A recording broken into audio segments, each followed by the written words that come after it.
在石梅湾和游艇会之间有一片海域，这里的沙滩也是非常的美。在这里虽然人不算太多，也没有看到搭帐篷的，但是也有拿着浴巾在沙滩上享受着阳光的快乐，看着夕阳日落，也是一种非常惬意的一件事。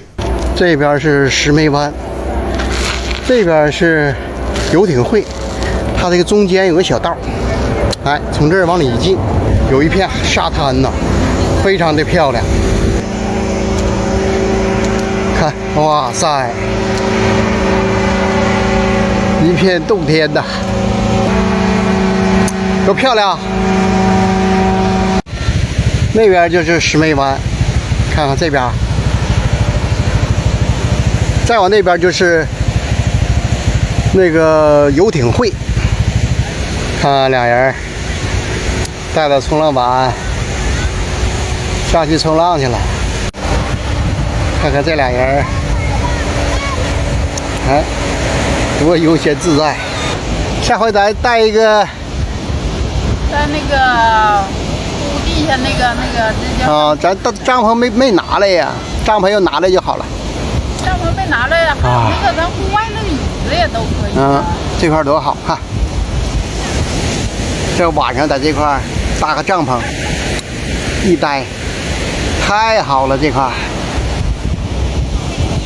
看那边还有两个老外，看我在海边看到两个老外，听不懂他们说话，也不知道他们是哪个国家的。俄罗斯的。俄罗斯的吗？肯定的。啊，听不懂，是俄罗斯？好像不是吧？俄罗斯的。俄罗斯。哦。看两位俄罗斯人，看。Hello。啊。俄罗斯，你们是俄罗斯？我叫Sasha。Sasha啊。那我知道了，俄罗斯的，那我就一听你的名字就知道是俄罗斯的。哦，你叫阿娘，哦，啊，俄罗斯的，不过不会说话，不会俄语。俄罗斯的小伙美女，看看我们俩在这晚上在这块一待。在海边呢，等着赶海呢。后面就是俄罗斯人，不过俄罗斯沟通不了，嘿嘿，不会说中国话，咱们也不会说俄语。看这边就是大海，看多漂亮。晚上往这一待，凉快的太好了，悠哉悠哉呀！啊，这晚上海边是真凉快。这是太阳刚一落山。还没黑天呢，海水看着在这块，一会儿就跑那边去了。